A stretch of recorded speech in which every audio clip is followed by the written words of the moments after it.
All right, back at the hub with Lindsay. It's Matthew again. So now we're going to go into the story. That someone that's acquired a disability or been through a traumatic injury. There's always a story of how it happened. It helps people get oriented. So we're going to hear a little bit about Lindsay's. So you were 18. I was. You're from Iowa. We're getting that out right away. I'm a Midwesterner. She's not just a cool Californian. She's one of us. So this is good. So tell a little bit about the details about what happened when you lost your legs. In April of 2001, I was driving from Des Moines up towards Waverly, kind of late at night, about 10:30, and I became pretty tired on my drive, and I ended up missing my exit for Waverly. So I went up to the next exit, and I unfortunately didn't make it back on to the freeway. My car ended up going off the road into a creek. And I ended up trapped in my car underneath an interstate support. Much to my surprise, I survived 5 days in my car with not a lot of, not a lot of hope that I would ever be found. Yeah, so part of it was that you told me a little bit about before, is I didn't know to come look for you for a few days either. Yeah. So tell a little bit about that. Well, I had just talked to my mom, like the day that it happened. And so, because I was 18, I wasn't living at home, and I was working, we talked every maybe 3, 4, 5 days. And so I just talked to her. That was going through my head as I was sitting in my car, not knowing the severity of it. I just had talked to my mom. Like, will anybody even think to call me or be looking for me? Plus, they didn't know to look because you were going to Des Moines and you were on the way back, so you're on a different part of the interstate. I was on a different part of the interstate. So I didn't know if anyone was going to be looking for me. I figured at some point people would. I wasn't scheduled to work. I just talked to my mom, so I knew eventually I would miss work and people would wonder and so forth. And you're trapped in the car physically? You can't move? I was. So my car crashed into a cement interstate support. But I didn't realize that the firewall of the car had actually crushed my legs. I wasn't in any pain, so I thought that my pant legs were just stuck on the car. So I was trying to pull my pant legs and get my jeans free of what I thought was just caught on the wreckage of the car. I tried waving my sweatshirt outside the window, but I didn't realize I was so far down below the interstate. No one could hear you yell or anything? No, I tried yelling. It was frustrating. I would see the farmer plowing the field, and almost right in front of me. But again, I was down below, and I was driving a tan car. So, in the Midwest in April, sometimes the ditches are still brown. You made it 5 days because there was a water supply, but... There was. I was in a creek bed, and the water was the runoff from the farm. I became very thirsty, even on the first day. And I had this disposable water bottle in my car, and I used the cap of it. I looked at the water, and I thought about what the water was, but eventually I became thirsty enough that I decided to drink the water, and it was good. It was cold.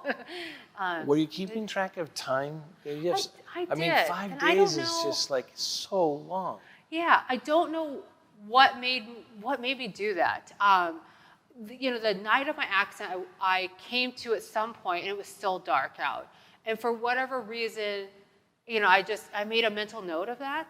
And then, the next morning, I woke up. I was, thankful I woke up, and I just kind of counted the days, and I don't know. I don't know what made me do that, but I started counting the days. And you also, like you say, you broke your forearm too, right? I did. And that wasn't hurting?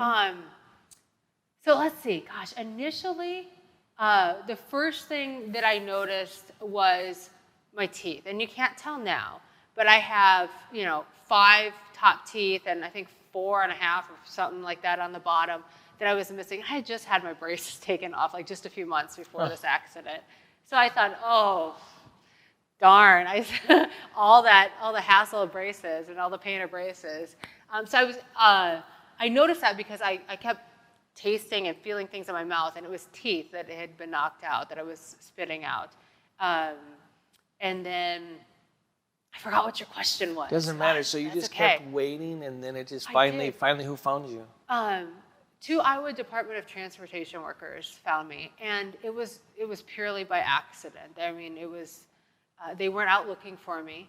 They may or may not have seen the flyers in the media that was saying that I was missing at that point, but they were out just doing their job, maintaining the freeways, and happened to see tire tracks that were going towards the creek, and they became curious as to why there are tire tracks going towards the creek, and just stumbled upon my vehicle. And yeah, you said that you called out, you so shocked them, right? Yeah, that day I don't think I was doing well by the 5th day. I was very cold. It was sleeting, and so I remember taking a blanket and just putting it over my head because I was so cold, and the rain was coming in because the glass was blown out in the car.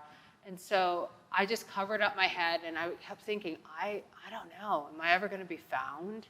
And so the thoughts of like, I could be here, I could die here, were starting to go through my head. It took you till the 5th day? Really, well, it had been going on, but it was getting pretty heavy at that point because the weather wasn't good, and I was tired. I just didn't really physically know how much longer I could try to do this.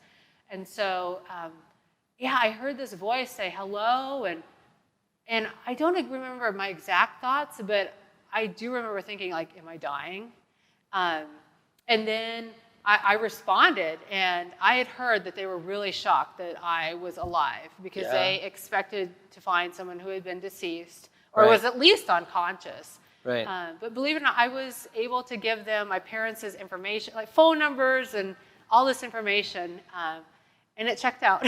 So you could give them all your information. Yes, I gave them all my information. They were very surprised that I wasn't hallucinating at that point or not with it. So one of the things we can take away from this story, you told me before you're kind of stubborn when you're looking for a yoga teacher. I am. I mean, you're a survivor. Like I don't know how those hours, I can't imagine, right? And I know it's sometimes hard to let all the way in, but my God. I'm glad you're here, and I'm glad you made it. Thanks. Yeah, and I'm glad you found your way to Mind Body Solutions. So the next segment, we're going to start exploring more yoga stuff and sensation.